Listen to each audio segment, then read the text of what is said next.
Olá, sou o professor Jorge Kennedy e nesta aula vou resolver alguns exercícios sobre tempo, posição, velocidade, aceleração e altura. Duas cidades, J e K, distam entre si 500 quilômetros. Da cidade J parte um automóvel rumo à cidade K, com velocidade constante de 100 quilômetros por hora. No mesmo instante, parte da cidade K outro automóvel rumo à cidade J, com velocidade constante de 110 quilômetros por hora. Aí nós temos a figura representando aí o texto. Vamos determinar em que instante eles se encontrarão, em que posição eles se encontrarão em relação à cidade J, e no mesmo sistema de eixos o gráfico das posições desses automóveis em função do tempo. Em que instante eles se encontrarão?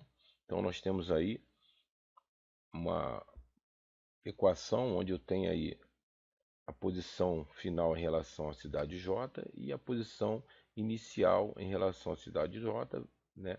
Mais a velocidade vezes a variação do tempo do automóvel que parte da cidade J. Substituindo os valores, eu teria a minha função de xj é igual a 100t. Agora, o automóvel que parte da cidade K, eu tenho a posição final em relação a K, a posição inicial, mais a velocidade vezes a variação do tempo. Então, nós temos aí a função, né? xk é igual a 500 menos 110t. No encontro dos dois automóveis, suas posições serão iguais. xj é igual a xk. Então, 100t é igual a 500 menos 110t. Eu tenho aí uma equação do primeiro grau com a variável t. Resolvendo a equação, eu acho o tempo que é 2,38 horas. Em que posição eles se encontrarão em relação à cidade J? Então eu vou pegar a função aí, xj é igual a 100t, e substituir o t por 2,38. Né? Então eu tenho aí, né, xj, né, igual a 238 quilômetros. Essa vai ser a posição que eles vão se encontrar em relação à cidade J. E no mesmo sistema de eixos, né, o gráfico das posições desses automóveis em função do tempo. Então nós temos aí, né, nosso plano cartesiano, onde o eixo das abscissas é o tempo e o eixo das ordenadas é a posição em quilômetros, tempo em hora, ok? Então, eu tenho aqui que xj é igual a 100t, a minha primeira função. Para t igual a zero, né, eu tenho xj igual a zero. Então, está aí o meu ponto. Então, a posição, né, é zero em relação a zero hora. E para t igual a 2,38 horas, né, a minha posição aí vai ser 238 quilômetros. Ok? Está aí o meu gráfico aí que representa essa função.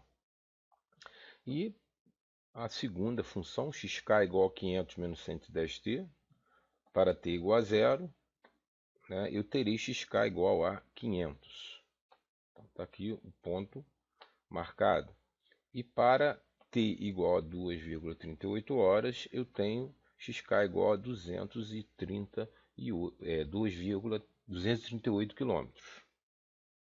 Então, eu tenho aí a minha função, né, o gráfico representando a minha função xk igual a 500 menos 110t, e a interseção é justamente no ponto de encontro, 238 quilômetros, né, em 2,38 horas. Bom, agora vamos para um outro exercício. A velocidade de um automóvel em função do tempo está representada no gráfico a seguir. Então, tem o meu gráfico aí, ok? Então, para 0 segundos, eu tenho a velocidade de 5 metros por segundo. E para 3 segundos, eu tenho a velocidade de 17 metros por segundo.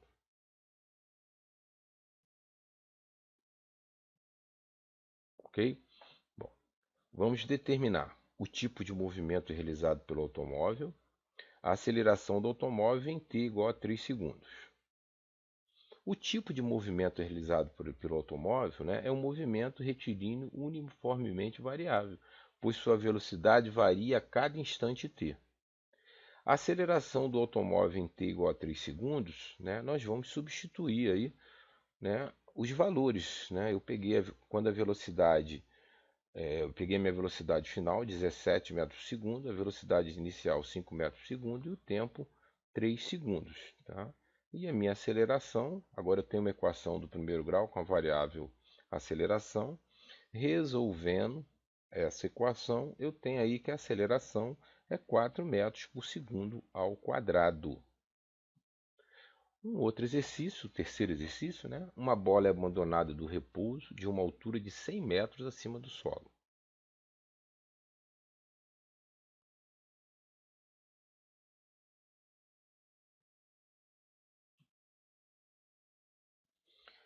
Desprezando a resistência do ar e considerando a gravidade 9,8 metros por segundo ao quadrado, vamos determinar a função posição versus tempo, a posição em t igual a 2 segundos, o tempo que a bola demora para chegar ao solo, a velocidade da bola ao atingir o solo.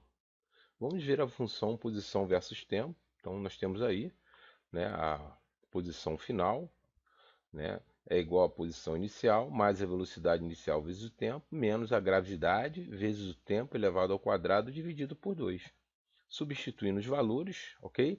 Então, nós temos aí que o meu y vai ser igual a 100 mais 0t menos 9,8t2 sobre 2, ok? Então, o meu y é igual a 100 menos 9,8t2 sobre 2, e a minha função é y igual a 100 menos 4,9t ao quadrado. A posição em t igual a 2 segundos é só substituir o tempo por 2. E nós teremos aí que y será igual a 80,4 metros. O tempo que a bola demora para chegar ao solo, ok? Nós vamos aí, né? A posição do solo é 0, que será a posição final. Ok? Eu tenho agora uma equação do segundo grau com a variável t. Resolvendo a equação, eu acho que t é igual a 4,52 segundos. Aqui nós desprezamos o valor negativo da equação do segundo grau. E a velocidade da bola ao atingir o solo, usando aí a função, né? Velocidade final ao quadrado é igual à velocidade inicial ao quadrado, menos 2 vezes a gravidade, vezes a variação aí, né, da altura, né? Então, a velocidade final é o que eu quero, a velocidade inicial é 0, que ele parte do repouso, ok? A gravidade é 9,8, né? E a variação aí vai dar menos 100. Resolvendo essa equação, eu tenho a velocidade final igual a 44,27 metros por segundo. E um quarto exercício, um corpo é lançado verticalmente para cima, do alto de uma torre, a uma altura de 40 metros em relação ao solo, com velocidade inicial de 40 metros por segundo. Aí a figura representando, né, desprezando a resistência do ar e adotando a gravidade igual a 9,8 metros por segundo ao quadrado, vamos determinar aí a posição inicial do corpo, a altura máxima atingida pelo corpo em relação ao alto da torre e ao solo. Então, a posição inicial aí, né, y vai ser igual a 40 metros. E a altura máxima atingida pelo corpo em relação ao alto da torre, ao solo, né? Nós temos aí que a velocidade final ao quadrado é igual à velocidade inicial ao quadrado menos 2 vezes a gravidade vezes a variação aí da altura, né? Então, substituindo os valores, nós vamos achar aí o meu y, que seria a altura final, que vai ser igual a, resolvendo a equação do primeiro grau, eu acho o meu valor y é igual a 121,63 metros, né? Que é a altura máxima atingida pelo corpo em relação ao alto da torre. E somando aí os 40 metros, que é a altura da torre, eu tenho 161,63 metros, né? Que é a altura máxima atingida pelo corpo em relação ao solo.